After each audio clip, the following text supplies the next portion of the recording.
The grill has been assembled, the ingredients have been purchased, and the charcoal is ready to be fired up. Today I'm ready for my next step towards becoming a Kamado master, and today we're actually going to be cooking something. Welcome back to Clueless to Cookout.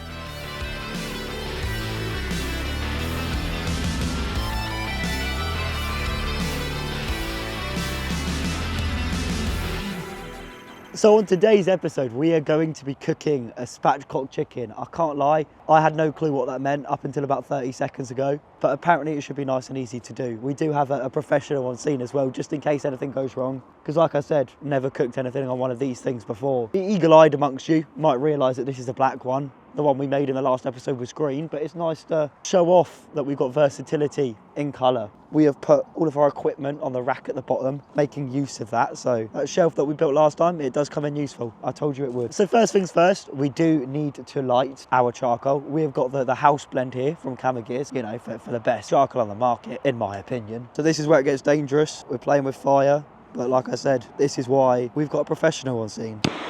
That seems to be working. Okay, so I don't know how long this is meant to take. This is the one part I have done before, so hopefully this doesn't go wrong. I can't see how it would.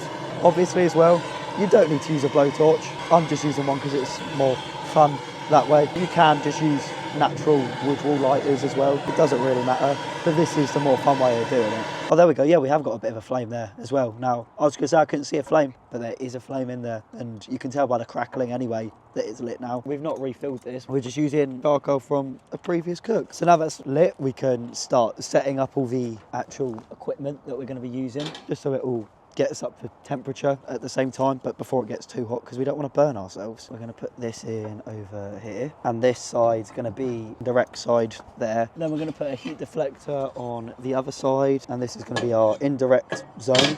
Once again, I'm saying all this stuff, I'm using all this terminology. This is honestly just what I picked up watching it be done by other people. That's all of that set up in there, and now we just need to let it get up to heat. So we're going to close that. We are aiming, I think, to get it up to 180, and because I've never done this before, we are going to do it in increments. We're not going to just let loads of air in straight away, so we're only going to open that slightly initially. We're going to do the same down here as well, because what we don't want is for it to climb all the way up in temperature from the get-go and then not being able to bring it down. So we'll just leave that to do that.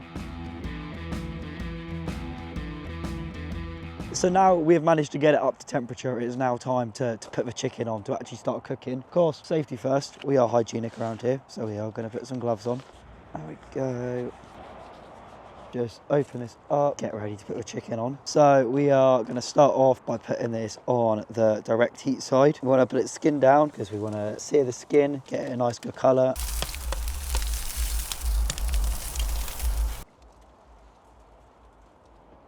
We're just going to leave that in there now for a few minutes so it can get that nice colour, and then we're going to move it across to the indirect section where we'll get up to cooking temperature around 75 degrees. Have a little look inside, have a little look to see what the colouring's like. I think it's getting there, it's nice and brown.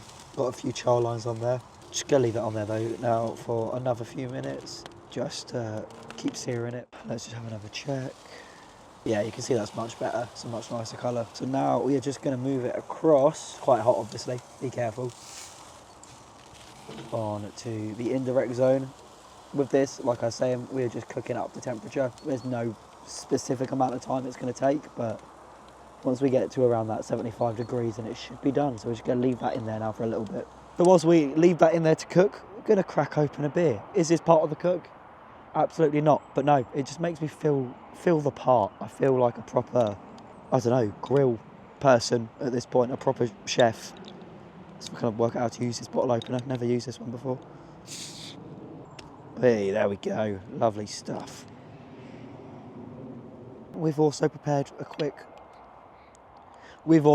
quick Caesar salad. I'm sure this will complement the chicken wonderfully. So, don't know what else to say. Salad, it is what it is. So it's been on there cooking now for a little while. We've reached 75 degrees, so now let's take a look inside to see how it's looking. Oh yeah, no, that looks good. Cool, so we're just going to cut it down the middle because, you know, feeling pretty hungry. There we go, we'll just cut that right down the middle. We're just going to There you go, move this on top of here. Now it's finished cooking and it's all ready on our plate. The only thing left to do is to taste it and hope it doesn't kill us or anything. So just gonna pull that off.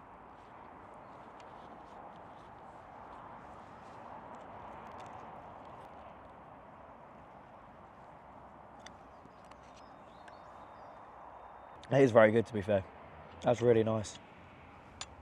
Anyway, I'd say that went pretty successfully, actually. So good stuff.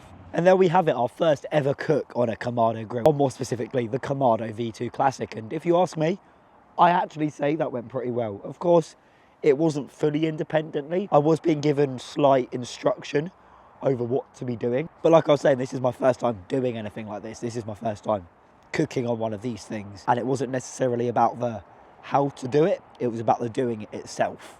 And as we develop and as we go along the journey, I'm sure I will be doing cooks more independently. But for now, it was just about the actual doing it, getting it cooked. That alone seemed to go pretty well. But from here, I think we can move up in difficulty. I think we can move on to more challenging things. Overall, that was fairly simple and I'm very happy with how it turned out. Definitely going to need to move on to something a little bit more challenging in the next episode. But anyway, guys, if you did enjoy the video, please subscribe to keep up to date with the journey. If I can do that, anyone can do it. I'll see you guys in the next episode.